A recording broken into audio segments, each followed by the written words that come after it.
Dear students, आज हम class 10th का chapter first chemical reactions and equations बहुत ही इजी वर्डिंग में पढ़ेंगे और हर स्टूडेंट इसे अच्छे से समझ पाएगा। बहुत ही इजी वर्डिंग में है। सो स्टूडेंट्स अच्छे से फोकस कीजिएगा इस चैप्टर को। Best of luck. और सभी स्टूडेंट्स प्रॉपर कंसंट्रेशन से सुने, पूरे जोश में बैठिएगा। तो अब हम स्टार्ट करने जा रहे हैं चैप्टर फर्स्ट। ये जो टॉपिक है first, the chemical changes and physical changes, ये इम्पॉर्टेंट नहीं है बट इसे हमें समझना होगा क्योंकि चैप्टर का ये बेसिक है। So first of all, before starting this chapter, I want to discuss what are physical changes and chemical changes. So here on this blackboard I have written what examples of physical changes. First is tearing a paper, melting of ice, breaking glass, mixing sand and water. बेटा ये जो examples मैंने लिखी हैं daily life की examples physical change की हैं। Physical changes वो चेंजेस हैं in which no new substance is formed. इसमें कोई भी न्यू सब्सटेंस नहीं बनता। And all these changes in which shape, size changes, that are the physical changes, and these all the changes are reversible. इन्हें reverse किया जा सकता है। इनमें सिर्फ शेप और साइज चेंज होगा और कोई भी chemical changes. Chemical changes are the changes in which new substances are formed, and these all the changes are irreversible. So first here I have written some of the daily life examples of chemical changes. First is burning of paper, milk getting sour, cooking of food. Third is rusting of iron. So paper को burn किया. This burning happens due to the presence of a chemical reaction. Paper will burn in the presence of oxygen gas. Milk getting sour. अब जो milk है वो खट्टा हो गया। कैसे हुआ? Due to a chemical reactions. Process involving a chemical change that is called a chemical reaction.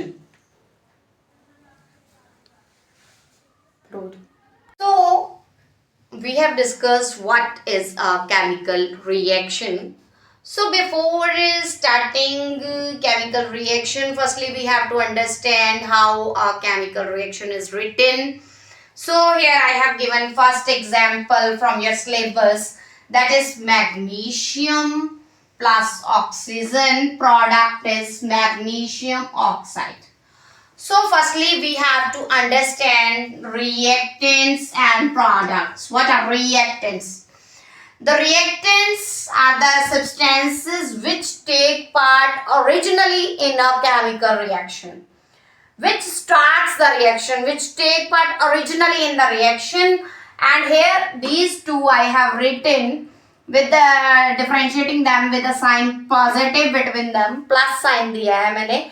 दो सब्सटेंस जो कि आपस में रिएक्ट करेंगे, जिनसे रिएक्शन स्टार्ट होगी, these are the reactants and they are always written on the left hand side. Always reactants are written on the left hand side of a chemical reaction. These are the substances that take part originally in the chemical reaction. So magnesium plus oxygen. This is the first reaction in the syllabus of 10th class. Magnesium plus oxygen. And here I have written product, that is magnesium oxide. Product is the substance that is formed by the result of chemical reaction. This is the new substance that is formed at the end of the reaction, that are the products. And products are always written on the right hand side of the reaction. हमेशा इसे हम right hand side पे लिखेंगे और reactants और products को separate करने के लिए we are using arrow. और arrow का head जो है that is always pointed toward the side of the products. Arrow का head हमेशा products की side होगा।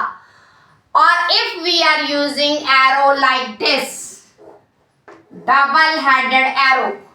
It means this reaction is reversible reaction, double-headed arrow.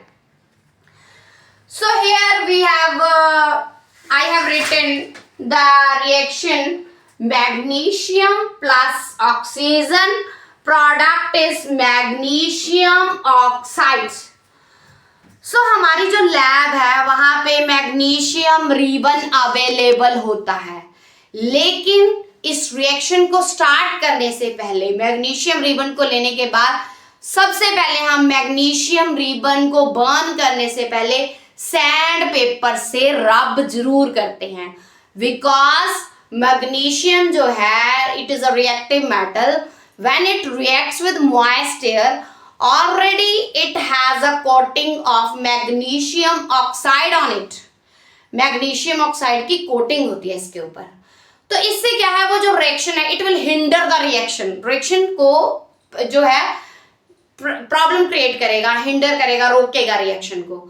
सो सबसे पहले इस रिएक्शन को करने से पहले हमें इससे सैंड पेपर से रब करना होगा मैग्नीशियम रिबन को.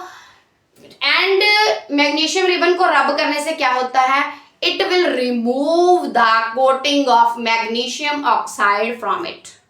सो बहुत ही इंपॉर्टेंट क्वेश्चन आता होता है इसमें से, why magnesium ribbon is rubbed with sand paper before burning. तो आप इसका आंसर देंगे to remove the layer of magnesium oxide from it. तो हमें मैग्नीशियम को जब भी बर्न करना है तो इससे पहले सैंड पेपर से रब करके मैग्नीशियम ऑक्साइड की कोटिंग रिमूव होगी, क्योंकि अगर मैग्नीशियम ऑक्साइड की कोटिंग हम रिमूव नहीं करते it will hinder the reaction. दूसरा, जब भी ये रिएक्शन होगी तो हमें इस रिएक्शन को करने से पहले अपनी आईज को प्रोटेक्ट जरूर करना चाहिए. कोई आई ग्लासेस पहन के ये रिएक्शन करनी चाहिए, क्योंकि जो डैजलिंग लाइट है it can affect white dazzling light will be formed. जो ये रिएक्शन होगी मैग्नीशियम ऑक्साइड, इसमें से white dazzling light will be produced, और वो व्हाइट डैजलिंग लाइट है जो it can effect our eyes. So इस रिएक्शन को करने से पहले जो आईज है उसको प्रोटेक्ट करना चाहिए, because white dazzling light is produced. Magnesium oxide की white dazzling light will be produced. और इसमें से क्वेश्चन भी आता होता है कि रिजल्ट क्या होगा मैग्नीशियम और ऑक्सीजन को बर्न करने के बाद. You will say magnesium oxide will be formed. After that you will also right white dazzling light will be produced. So this is the very important topic. So this is the reaction. After this we will use the symbols of magnesium and oxygen. So I am writing the symbols. So firstly I have written the symbol of magnesium is Mg and symbol of oxygen is O2 and the product is magnesium oxide. Its symbol is MgO. Here I have written 2MgO and 2 here. So here why I have written these two, this I will explain you, because law of conservation of mass states that total mass of the reactants should be equal to the total mass of the products. And the number of atoms on the reactant side and product side must be equal. This law of conservation of mass states कि दोनों side पे reactant का मास और products का mass equal होना चाहिए. Number of atoms equal होने चाहिए रिएक्टेंट्स एंड प्रोडक्ट की साइड पे, इसलिए मैंने ये लिखा है. और इसको कैसे बैलेंस करते हैं ये हम आपको स्टेप्स में बताएंगे, how a reaction is balanced.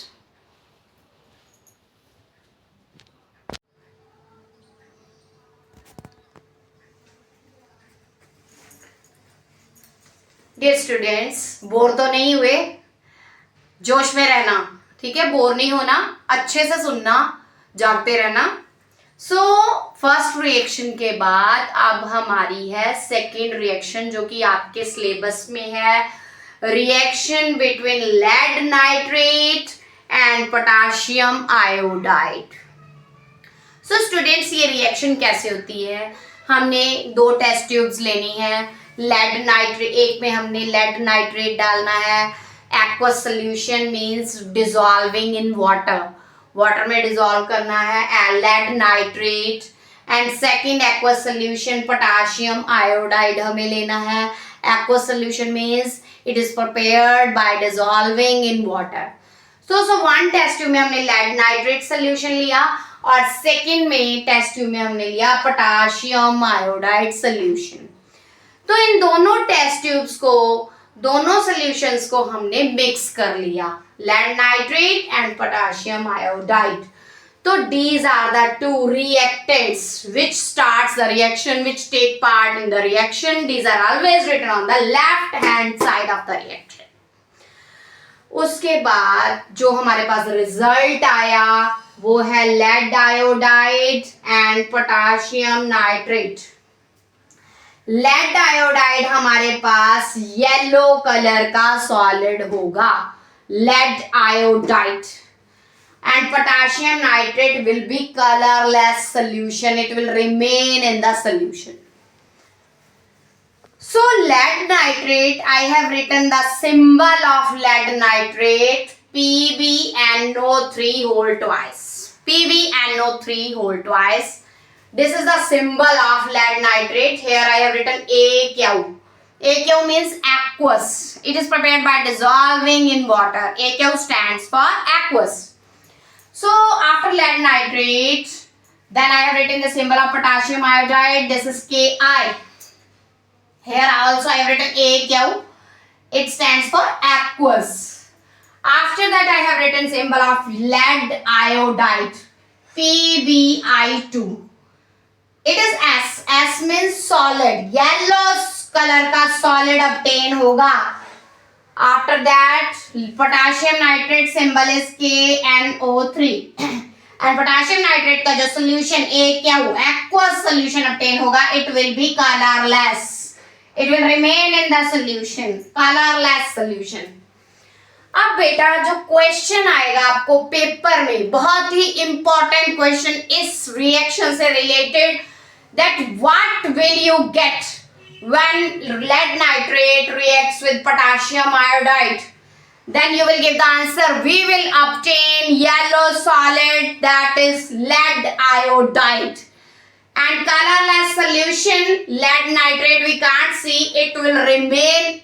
Colorless solution will be potassium nitrate, we can't see, it will remain in the solution.